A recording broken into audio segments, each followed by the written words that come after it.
Okay, so we're going to start looking at some applications of Pythagoras' theorem. There's lots of applications later on in maths of Pythagoras, so you do really need to know this when you go on into higher maths, such as trigonometry, calculus, differential equations, and also in physics. So if you've got an interest there, things like vectors, measuring the resultant force of vectors, that uses Pythagoras' theorem, and also kind of anywhere where you'd see like a right angle or right angle triangle. So for example, structural engineers or someone that works in carpentry would have to deal with this a lot. Okay, so let's take a look at some of the questions you might be asked in this section. So the first question here is, what is the area of this isosceles triangle? So the key thing we're looking for here is the area, and hopefully you know that the area of a triangle, the formula for the area of a triangle, the area is the base times the height divided by 2. Okay, so in order to work out the area of a triangle, we need to know the base. So in this case, the base is 8 centimeters, so we're okay there. And we also need to know the height. So the height is the perpendicular distance from the top to the bottom. So this would be the height of the triangle here. Okay, and I said it's the perpendicular distance, which means it would be at a right angle to the base. Okay, so hopefully you can see that by drawing in the height here, we actually have two right angle triangles. And although we don't know the height, so I'll call it h, we can calculate it using Pythagoras' theorem. Because this is an isosceles triangle, this length here is going to be exactly half of the base. So that would be 4 centimeters. And hopefully you can see we've got a right angle triangle here with a hypotenuse of 14 centimeters and a base of 4 centimeters, and we want to work out this length here. Okay, so let's work it out.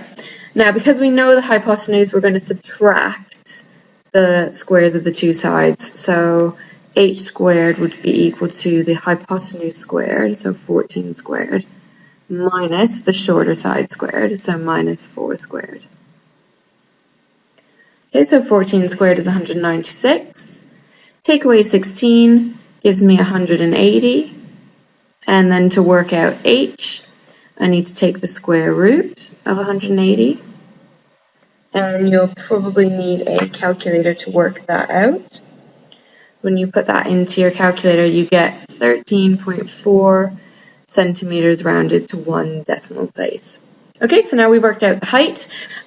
We can find the area, which was the original question. So the area is the base. So the base of the original triangle is 8. And the height now we know is 13.4. So we've got 8 times 13.4, all divided by 2. And when you work that out using your calculator, you should get an answer of 53.6 centimeters squared, because we're talking about area. Okay, so that's the end of that example. Let's take a look at another one.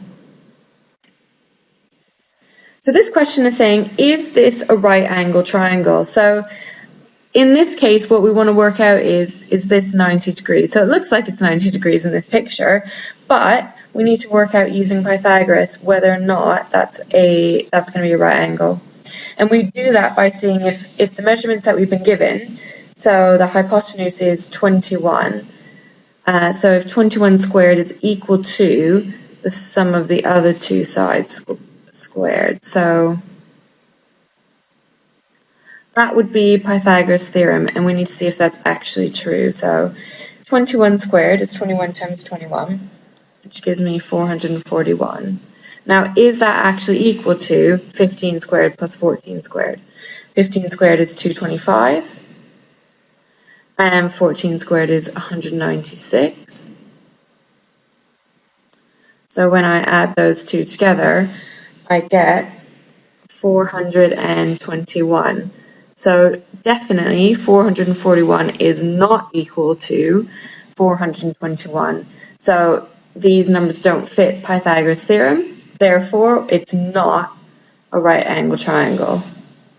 So this is not a right angle triangle.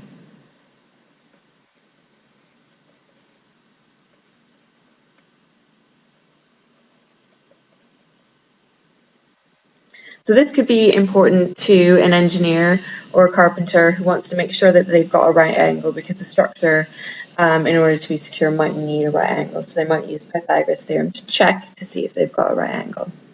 Okay, one more example. So this question here says, a person can travel from New York City to Buffalo by going north 170 miles to Albany and then west 280 miles to Buffalo.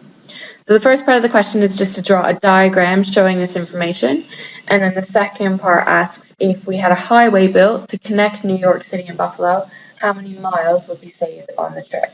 Okay, so let's start by drawing a diagram. So we start at New York City, so we'll say this is New York here, and the question says if we go north 170 miles, so north we would draw up, okay, so that's north there.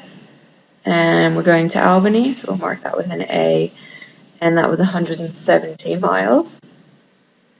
And then we would go west, so west would be going to the left, so west 280 miles would take us to Buffalo. So there's our diagram. Now, if we were going to build a highway connecting New York to Buffalo, so obviously it'd be a lot quicker to get there. So if we had a nice, convenient highway built between these two cities, how long or how many miles would we save on the trip? So we want to work out what that distance would be. And again, when we're calculating distances, it's really convenient. North and west are at 90 degrees to each other, so we can use Pythagoras' theorem. So let's just label the distance from New York to Buffalo x, because that's our unknown. That's what we want to find out. And you can see that that's the hypotenuse of this right angle triangle. So putting that into Pythagoras' theorem, we get x squared is equal to 280 squared plus 170 squared. Okay, and working that out, so you can use your calculator for this type of question. We get 280 squared is 78,400, and 170 squared is 28,900. Adding those together, we get 107,300. Okay, and remember that's x squared, so to work out x, we need to take the square root of that. And so the answer is 327.6 miles to one decimal place. Okay, now we need to make sure when we do a word problem that we answer the actual question. So the question was how many miles would be saved on the trip. So if we took that highway there, it would be 327.6 miles. But if there wasn't a highway there, we would have to drive north 170 miles and then west 280 miles. So 170 plus 280 is 450 miles. So to work out how much we save, we need to subtract those two values. So 450 minus 327.6 gives us 122.4. Okay, so therefore we would save we would save